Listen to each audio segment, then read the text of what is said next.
अपने पाकिस्तान में बैठे आकाओं के नाम पर देते थे धमकियां और कर देते थे अकाउंट खाली। आखिर कौन से ऐसे शातिर अपराधी हैं जिनका कनेक्शन था पाकिस्तान में बैठे आकाओं के साथ, दिखाएंगे आपको इस खबर में। नमस्कार, मैं हूं मन्नू मेहता और आप देख रहे हैं गुरुग्राम न्यूज। पंजाब के मशहूर सिंगर सिद्धू मूसेवाला के मर्डर के बाद अब गुरुग्राम में भी ट्रेंड चल चुका है कि अपराधी लॉरेंस बिश्नोई गैंग के नाम पर और पाकिस्तान में बैठे आकाओं के नाम पर किसी को भी धमकी देने लगे हैं और उन्हें धमका कर कहते हैं कि उन्हें एक्सटॉर्शन मनी चाहिए। ऐसा ही एक मामला सामने आया है सोहना से, जहां पर 30 जुलाई को एक प्रॉपर्टी डीलर के पास व्हाट्सएप कॉल आई थी और उस पर कहा गया था कि वो लॉरेंस बिश्नोई गैंग के गुर्गे बोल रहे हैं। ये वो गुर्गे हैं जो सिद्धू मूसेवाला मर्डर केस में भी इनके साथियों की अहम भूमिका रही है और ये लोग उसे भी और उसके परिवार को पूरी तरह से रेकी कर चुके हैं। इसलिए यदि उन्होंने 5 लाख रुपए नहीं दिए तो वो उनको और उनके परिवार को जान से मार देंगे। इन्होंने यहाँ तक भी धमकाया कि ये उसके परिवार के हर सदस्य की कुंडली अपने पास रखे बैठे हैं। जिसके बाद सोहना क्राइम यूनिट इस मामले में इन्वॉल्व हो गई और उन्होंने जब इस मामले में पड़ताल की तो कई चौंकाने वाले तथ्य सामने आए। धीरे धीरे पड़ताल इस मोड़ पर पहुंची कि इसमें 2 युवकों को पहले गिरफ्तार कर लिया गया, जिनमें एक संदीप और सैंडी और दूसरा बंटी था। जब इन युवकों को रिमांड पर लेकर पूछताछ की गई तो इनके 2 और साथियों के नाम सामने आए। अब ये चारों जो पुलिस की गिरफ्त में खड़े हैं, इनके नाम हैं ऋतिक, गुलशन, बंटी, संदीप उर्फ सैंडी और इन चारों की उम्र महज 19 से 20 साल है। लेकिन चारों क्राइम की दुनिया में इस कदर डूब चुके हैं कि ये लोग कहीं ना कहीं अभी जल्दी अमीर बनने की चाहत रखते थे। इन लोगों ने दुबई के माध्यम से पाकिस्तान तक अपने जाल फैला दिए थे और वहाँ बैठे कुछ लोगों के माध्यम से ये यहाँ उन प्रॉपर्टी डीलर्स या बाकी लोगों की उनको कनेक्शन, उनके नंबर दे दिया करते थे और उनको धमकियां दिलाते थे पाकिस्तान में बैठे आकाओं के द्वारा। दिनांक 30/7/2022 को सदर सोना के इलाके के एक प्रॉपर्टी डीलर के पास व्हाट्सएप कॉल पे लगातार धमकियां आई कि या तो 5 लाख रुपए तो हम जो बैंक अकाउंट नंबर बता रहे हैं उसमें डलवा दे, नहीं तो तेरे पूरे परिवार को ख़त्म कर देंगे और हमें तेरी पूरी जानकारी है। उसने कहा मैं तो एक किसान परिवार से संबंध रखता हूँ और मेरे पास इतने पैसे नहीं हैं। तो उन्होंने कहा तेरे बच्चों को भी हम गोली से उड़ा देंगे और वहीं आके हम तेरा को भी ख़त्म कर देंगे। हम लॉरेंस बिश्नोई गैंग से संबंध रखते हैं।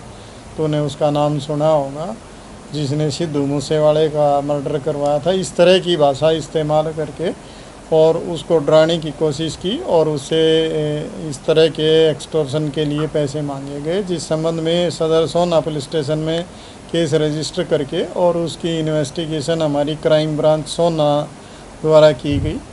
क्राइम ब्रांच सोना के इंचार्ज सब इंस्पेक्टर सत्यप्रकाश के नेतृत्व में टीम ने बड़े सूझबूझ से काम करते हुए उसमें अपने विश्वसनीय सूत्रों की मदद से वह टेक्निकल इन्वेस्टिगेशन करते हुए जो लोग इसमें शामिल थे उनकी पहचान करने में कामयाबी हासिल की और उसमें से 4 आरोपियों को हमने गिरफ्तार करने में कामयाबी हासिल की, जिनके नाम ऋतिक 19 वर्ष, गुलशन 20 वर्ष, बंटी कुमार 24 वर्ष व संदीप उर्फ सैंडी 20 वर्ष हैं।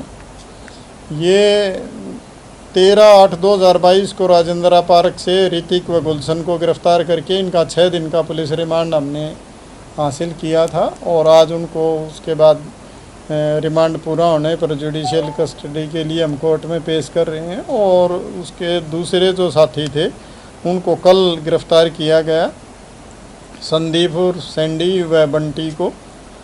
इनसे टोटल अब तक 99 ATM, 62 SIM card, 23 mobile phone व 1 बैंक पासबुक हमने बरामद की है। 1 ATM कार्ड व 1 बैंक पासबुक पुलिस हिरासत रिमांड के दौरान इनसे बरामद की गई है। इन्होंने पूछताछ पे बताया कि हमारे से जो लोग ये दुबई में बैठ के और वो संपर्क करते थे और पाकिस्तान के थ्रू इनसे बात होती थी। हमने जो मोबाइल इनसे बरामद किए हैं उसमें वो पाकिस्तान के नंबर भी इनसे मोबाइल में मिले हैं और उनसे बातचीत इनकी होनी पाई गई है। इसमें वो इनको एक नंबर दे के और ये कहते थे कि इस अकाउंट नंबर, तुम ये अकाउंट नंबर प्रोवाइड कराते थे उन लोगों को, उस अकाउंट में ये अमाउंट मंगवाते थे, उस अमाउंट में अपना कमीशन रख के और उनके बताए गए ठिकाने पे ये कैश निकलवा के, ये एटीएम कार्ड वगैरह से तुरंत कैश निकलवा के और उनके बताए ठिकाने पे भिजवा देते थे और उसके थ्रू वो पैसा दुबई के थ्रू पाकिस्तान चला जाता था। इस तरह से इनका नेटवर्क काम करता था और ये लगातार, पहले ये बैंक फ्रॉड टाइप के काम करते थे और ऑनलाइन ठगी का जो काम है उसमें शामिल थे, लेकिन अब ये नया तरीका इन्होंने ढूंढ के और इसमें काम शुरू किया है। इसमें कुछ ये 4 लोगों की गिरफ्तारी हमने कर ली है, कुछ और गिरफ्तारियां बकाया हैं जिन पे लगातार हम सीरियसली काम कर रहे हैं और बहुत जल्द उनको भी गिरफ्तार करने में कामयाब होंगे। इस तरह से हमने ये एक बड़े गिरोह को काबू करके और इस नेटवर्क को पर्दाफाश करने में कामयाबी हासिल की है। गुरुग्राम पुलिस ने गिरफ्तार किए गए इन चारों आरोपियों से 99 ATM, 62 SIM card, 23 mobile phone और एक बैंक की पासबुक बरामद की है। जब इस बैंक की पासबुक के अकाउंट को चेक किया गया तो पिछले 1 महीने में इसमें 24 लाख रुपए की ट्रांजैक्शन हुई है। ऐसे पता नहीं कितने बैंक के अकाउंट इनके पास रहे होंगे। ये सब गुरुग्राम पुलिस अभी जांच कर रही है, लेकिन सबसे बड़ा सवाल ये है कि आखिर इनके तार पाकिस्तान में बैठे आकाओं से कैसे जुड़े हैं। ये भी गुरुग्राम पुलिस इसमें मामले में तफ्तीश कर रही है। पाकिस्तान के जो लोग थे, पाकिस्तान में बैठ के वो लोग यहाँ पे कॉल करके धमकी देते हैं और वो इनको कॉन्फिडेंस में लेके इनसे अकाउंट नंबर लेते हैं। ये अकाउंट नंबर जो देते हैं उस अकाउंट को ये भी किराए पे लेते हैं और उससे पैसा निकाल के और ये उन लोगों के पास अपना कमीशन रख के उन लोगों के पास भेज देते थे। ये इस तरह से सारा नेटवर्क काम करता है, तो उसमें ही इनका अहम रोल रहा है। हमने जब इनका जो अकाउंट इन्होंने बताया था उसकी ट्रांजैक्शन चेक की तो उस अकेले अकाउंट में 1 महीने की जो ट्रांजैक्शन थी उसमें 24 लाख की ट्रांजैक्शन थी। और ये कोई काम तो करते नहीं, कोई बिजनेस तो करते नहीं, इसी तरह से ये उस पैसे को ऐसे ही एक्सटॉर्शन मनी घुमा के और उसको निकाल के और आगे तक पहुंचाते हैं। ये इनका लगातार ये जो इन्होंने सिम ले रखे हैं या एटीएम ले रखे हैं, ये भी लगातार इसी क्राइम के लिए ये प्रयोग कर रहे थे। तो ये इस तरह का नया तरीका चला है पिछले कुछ दिनों से, तो उसमें ये लोग संलिप्त पाए गए। फिलहाल गुरुग्राम पुलिस ने पकड़े गए इन आरोपियों के खिलाफ धारा 387, 120B और 506 के तहत मुकदमा दर्ज कर जांच शुरू कर दी है। इनको और पूछताछ के लिए रिमांड पर लिया जाना है ताकि इनके स्ट्रॉन्ग कनेक्शन कहां तक है उन सब की जानकारी भी ली जा सके।